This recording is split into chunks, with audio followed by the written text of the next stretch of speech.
There are towns in Atlantic Canada where a real, livable house still sells for less than a used car. Not a shed, not a burned-out shell. A house with a roof, a kitchen, and a deed in your name. And your first thought is the right one. You look at a number like that and you think, what is wrong with it? Because something has to be wrong with it. And you are right.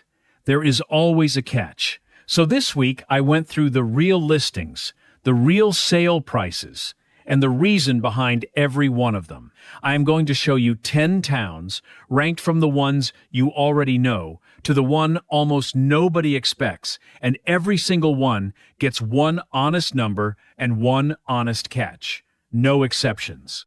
Here is what is actually going on.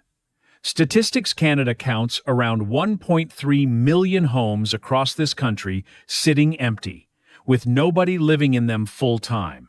That is close to 1 in every 12. And no province has a bigger share of them than Newfoundland and Labrador, where the rate is more than double the national average. Newfoundland was also one of only 2 places in the entire country that lost population between the last 2 censuses. None of that makes these towns ghost towns. It means the prices never caught up with the rest of Canada after the work that built them left. That gap is the whole video. Subscribe if you are tired of real estate channels where every house looks perfect and every town looks flawless. Because this one shows you Atlantic Canada the way it actually prices out. One honest number and one honest catch at a time. Let's get into it. Number 10. Miramichi, New Brunswick. Miramichi sits where its river meets the bay in the north of the province, an old lumber and shipbuilding town with deep Irish and Scottish roots. For most of the last century, 2 big pulp and paper mills anchored the whole place. When they shut down in the mid-2000s, the town lost its engine. Here is the number. Across the North and Valley region of New Brunswick, which includes Miramichi, the Canadian Real Estate Association, and CBC, put the average home price at about $242,000. That is well under the New Brunswick average of $341,000, and it is less than half the national average of around $700,000. In the last year alone, asking prices in Miramichi came down about 20%. The honest catch is the job market. Local unemployment has run high for years, and family incomes here sit well below the national average, so the paychecks are thin. But if your income does not depend on the town, if you are retired, working remotely, or buying with cash, that thin local economy is exactly why your dollar stretches this far. That is where we start, and it only gets cheaper. The next town is one of the most affordable in the entire province. Number 9.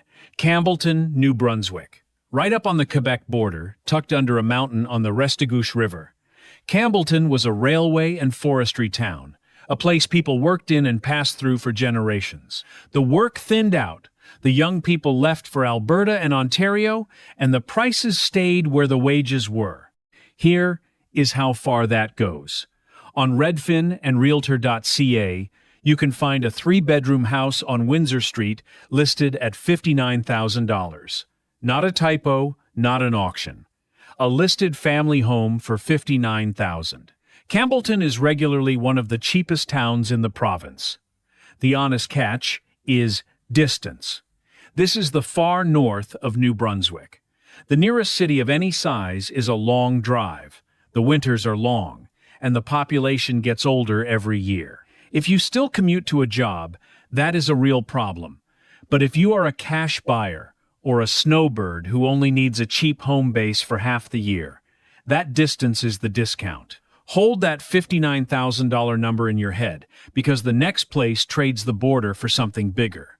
An entire mine that closed a decade ago. Number 8. Bathurst, New Brunswick. On the Baie des Chaleurs, Bathurst spent decades as a mining town. Just outside it sat the Brunswick mine, one of the largest zinc and lead mines in the world. And for about half a century, it was the paycheck that ran the whole region.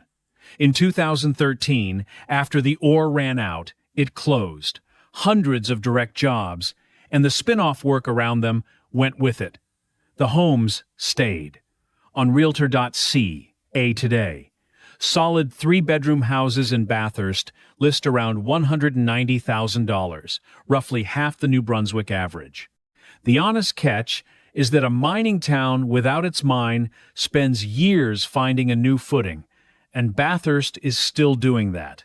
The winters are real, the specialist healthcare and the bigger stores mean a drive, and the job market is nothing like the mine's heyday. But for a retiree on a fixed income, or a remote worker who brings the paycheck with them, a coastal town at half the provincial price is not a warning. It is an opening. From a New Brunswick mining town, we cross the water to Newfoundland. And the first stop is a paper town that, against every rule on this list, still has its mill. Number 7. Corner Brook, Newfoundland. On the west coast of the island, wrapped around the Bay of Islands at the mouth of the Humber River, Corner Brook is a genuine surprise, because it is the one paper town that kept its mill. The Kruger newsprint mill is still running here, trimmed down but alive. The last active paper mill left on the island after the others closed. Even so, the prices are gentle. According to Zolo's Realtor.ca data, the average home in Corner Brook lists around $286,000, with detached houses near $345,000. That is roughly $100,000 less than a similar home in Street John's. The honest catch is weather and remoteness. This is Newfoundland's snowbelt. The winters are serious, and you are a long way from a major airport. But if you want a real four-season city with a ski hill and a salmon river on your doorstep and a working economy for a fraction of a mainland price, Corner Brook is one of the best value small cities in the country. That is the one town that kept its mill. The next one lost its mine, its coal, and its steel, all at once. Number 6. Cape Breton, Nova Scotia, and the town of Glace Bay. This is the heart of the story. For a century, Cape Breton ran on coal and steel. The island's mines fed the giant steel plant in nearby Sydney, and together they employed the whole region. Then, by the early 2000s, the last big coal mine and the steel plant both closed within a couple of years of each other. An entire industrial economy gone. Here is what it did to the prices. On Zolo, the median asking price for a house in Glace Bay is about $244,000, and asking prices there have fallen roughly 19% in a single year. Go a little lower, and the numbers get startling. On the local MLS, you can find 2-bedroom homes around Glace Bay and Sydney mines, listed under $80,000. The honest catch is that these rock-bottom homes usually need real work, and some are cash only, because a bank will not write a mortgage that small. Budget for the renovation, or the saving, disappears fast. But for a handy buyer, or a retiree who wants the ocean and does not need a boss, Cape Breton is one of the last places in Canada where the sea is basically free. If you have followed me this far, past the mills and the mines, then you and I clearly think about a home the same way, as a place to actually live, not a number to flip. Subscribe, because the back half of this list is where the prices stop being cheap and start being hard to believe. And notice this before we go on. Every town so far has the exact same shape. One big employer built the town. The employer left, the town stayed, and the price never climbed back. Keep that in mind, because the next 5 are the ones where the pattern gets personal. Number 5. Stephenville, Newfoundland. Here is the surprise of the list, because Stephenville was never supposed to be cheap. It sits on a flat coastal plain on the west coast. It has one of the best airport runways in the province, a legacy of the American Air Base that was once here, and it had a big paper mill that anchored the town. The mill closed in 2005, about 300 jobs gone, and the base was long gone before that. 2 anchors, both pulled. On Realtor.ca, Homes in and around Stephenville regularly list well under $200,000, with plenty of solid bungalows down in the low 100s, in one of the two cheapest provinces in the entire country. The honest catch is that this is a small West Coast town a long way from the capital. The winters come off the Gulf hard, and the local job market never fully replaced the mill. But here is the reframe, and it is a real one. That giant runway and that flat, buildable land are exactly why Stephenville keeps coming up in talk of green energy and cargo. And a buyer getting in at today's prices is buying before that story plays out, not after. From a town waiting on its next chapter, we go to a small place that once quietly welcomed the whole world. Number 4. Gander, Newfoundland. Gander is a town built by aviation. It grew up in the center of the island around its airport, which for decades was the refueling stop for flights crossing the Atlantic, the crossroads of the North Atlantic. Its most famous day was September 11th, 2001, when thousands of stranded air passengers were taken in and cared for by a town a fraction their size. The story that became the musical Come From Away. But when jets got the range to skip the fuel stop, Gander's reason for booming faded. The homes stayed affordable. On the major listing sites, Gander homes sell for roughly $100,000 to $150,000 less than comparable houses in Street Johns, with plenty of family homes down in the low 200s. The honest catch is size and isolation. Gander is small. The specialist services and the big city choices are hours away, and the winters are long and white. But if you want a warm, welcoming, walkable town with its own regional hospital and airport, on an ordinary budget, Gander punches far above its price. That was the town the whole world once passed through. The next three are the towns the work left behind completely, and this is where the numbers get genuinely hard to believe. Number 3. The outport towns of Newfoundland's Burin Peninsula and the coastline like them. To understand the price here, you have to understand one date, July 2nd, 1992. That was the day the federal government shut down the northern cod fishery. In a single announcement, about 30,000 people in Newfoundland and Labrador lost their jobs, the largest mass layoff in Canadian history. And it ended a way of fishing that had lasted almost 500 years. Whole outport towns, built entirely on cod, lost their reason to exist overnight.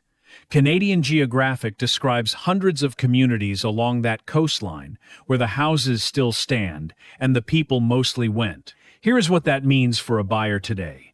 In these outports, you can find real homes on the water listed under $100,000, and the cheapest, roughest ones dip under $50,000.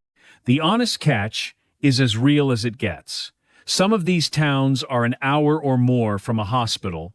A few are reachable only by ferry. The winters are Atlantic winters, and the work is simply not there. This is not a place you move to for a job, but for a retiree, an artist, a remote worker, or anyone who ever wanted to own the ocean outright and never thought they could, this coastline is the closest thing left in Canada to a blank check with a sea view. If you are still with me at number 3, you are the kind of person who does the real math before a big move, not just the daydream. Subscribe. I break down towns like these with the actual numbers every single week. And the next town took that same collapse and did something almost nobody expects with it. Number 2. Bell Island, Newfoundland. A short ferry ride across the Tickle from the Avalon Peninsula, Bell Island was not a fishing town. It was an iron ore town. For 70 years, its mines ran out under the seafloor and fed the steel mills of Nova Scotia, and at its peak, the island held around 12,000 people. When the last mine closed in 1966, undercut by cheaper ore elsewhere, the island emptied out. Today, about 2,000 people live there. That is a town that lost 5 out of every 6 residents. Prices on the island sit among the lowest anywhere in the Street Johns region. an easy ferry commute from the capital for a fraction of mainland Avalon prices. The honest catch is unusual. Your daily life runs on a ferry schedule, and when the weather or the boat has other ideas, the island is the island. But here is the twist that puts Bell Island this high. The community turned its own flooded No. 2 mine into a museum and a tour, led by guides who tell the story of the men who worked it. The very thing that emptied the island now brings visitors back to it. A place written off 60 years ago is quietly worth a second look, and it is the perfect setup for No. 1. The town that lost the most and somehow came out ahead. No. 1. Grand Falls-Windsor, Newfoundland. This is the town that ties the whole list together, because it did not just survive its collapse, it grew through it. Grand Falls was a company town in the purest sense. It was built from nothing in 1909 around a single newsprint mill on the Exploits River. Paved roads, churches, hockey teams, all of it laid out by the paper company. For 100 years, the mill was the town. On February 12, 2009, that mill produced its last roll of newsprint and closed, taking about 450 jobs with it. By every rule on this list, that should have been the end. It was not. Instead of emptying out, Grand Falls-Windsor leaned into being the service and health hub for all of central Newfoundland, picked up work from nearby mining, and built a new identity on its river and its trails. Its population actually grew after the mill closed to nearly 14,000, and it is still affordable. On Realtor.ca and Zillow, the average home lists somewhere around $250,000 to $300,000, and there are solid 3-bedroom houses on the market well under $200,000, in a country where the average house now costs about $700,000. Now do the math a retiree does. The average Canada Pension Plan check, plus full old age security, comes to roughly $1,650 a month in 2026, according to Service Canada. In a town like this, with a paid-off or barely mortgaged home, that money does not just cover you, it leaves room. The honest catch is the one that runs through this entire list. These are small, quiet, northern towns, the winters are long, and the big city buzz is somewhere else. But that is the whole trade. Grand Falls-Windsor is the proof of where this pattern can end. The industry that built it left, and the town chose to stay standing. Still working, still lived in, and still genuinely worth a second look. So why is Atlantic Canada full of real homes at prices the rest of the country forgot? It comes down to 3 things. First, the work that built these towns left. Cod, coal, steel, iron ore, and paper, one industry to a town, and when it went, the wages went with it. Second, the towns stayed. The houses, the streets, the schools, the hospitals are all still standing, and the cost of living stayed low because nothing rushed in to bid it up. And third, that is exactly the opening. A fixed income, a remote paycheck, or a pile of cash goes further in a town the job market left behind than almost anywhere else in this country. Add those 3 together, and you do not get a ghost town. You get the best deal left for the right buyer. So that is 10 towns, 3 provinces, and 1 honest lesson repeating the whole way down. The work left, the town stayed, and the price never caught up. Which is exactly why your money can still buy a real home here, catch and all. Now, I want to hear from you. Which of these 10 could you actually see yourself living in? And what would be the one thing that finally tipped it? The price, the ocean, or the quiet? Tell me in the comments. I read them. Next time, we add up what a move like this really costs. From the ferry and the movers to that first Newfoundland winter of heating bills. See you in the next one.